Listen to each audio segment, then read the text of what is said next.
Та магадгүй цус багталтын талаар зөндөө сонсч ирсэн байх. Ялангуяа тэр дундаа төмөр төлөв цус багталтай буюу толгой амархан иргэдэг, шүд ам буйлнаас амархан цус гардаг, хамартаа хөрвүүгүй хурдан цус гарчдаг. За тэгээд бие махбод энэ тэнд хөхөрсөн байвал тэр нь удаан идэгдэг, юмд хөрвүүгүй хөхөрчдөг, суугаад босоход торлогоо иргэдэг, үс ундаг. За дээрэс нь байнгын ядар сүлдэлтэй байдаг, гар хөлийн үзүүр хүйтэн байдаг гэх мэтчлэн энэ бол бүгдээрээ төмөр төлөв цус багталтын шинжүүд.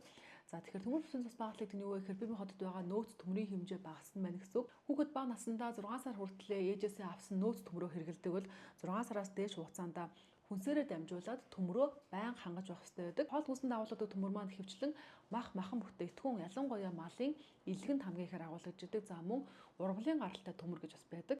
Хоол хүнсээр авж байгаа төмрийн хэмжээ багасах, дээрээс нь төмрийг авсан ч гэсэндээ төмрийг биедээ сайн шимэгдүүлж чадахгүй байх гэсэн тохиолдлын улмаас төмөр төлөв багталт үүсдэг. Нөгөө талаараа бие махбодоос гарч байгаа цусны хэмжээ их буюу сарын тэмдэг их ирэх. За эсвэл шамбрам, за дотор эрхтнүүдийн цус алдалтын үед болохоор төмөр төлөв багталт их үүсдэг. Төмөр төлөв багталтын гол шалтгаан төмөр учраас төмрөөр эмчлэн төмрийг тарих хэлбэрээр юм уу эсвэл уух хэлбэрээр хэрэглэж болдог.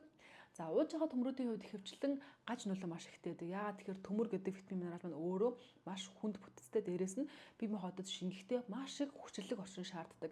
Ялангуяа ходоодны орчин маш хүчлэг байж тэр төмрийг задалж, шингээж, шимэгдүүлж яг дутагдлаа нөхөж чадна гэж үздэг. Гэтэл худалдаанд байгаа төмрүүд маань дийлэгтэй ганцхан төмрийн арилгатай байдаг нь өртгөн хатаах, дотор мохоо оргих, толгой оргих, ходоод гэдэс базлах гэсмэж олон төрлийн гаж нөлөөнөд үзүүлдэг.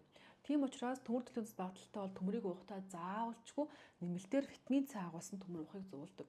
Учир нь гэх юм бол витамин С агуулсан төмөр нь хүчлэг орчинтой байгаа учраас тэр витамин С-ний хүчлийн тусламжтайгаар төмөр маань сайн задраад бие махбодод дутагдлаа нөхөж үйлдэл үзүүлж чадна гэсэн үг. Nutrigol брендийн Iron Plus буюу төмрийн хувьд гэвэл нэмэлтээр 65 мг витамин С-тэй цаанаасаа цуг савлагдчихсан байдаг учраас танд ямар нэгэн гаж нөлөө ерөөсөө үзүүлэхгүй, хүртгэн хатаахгүй.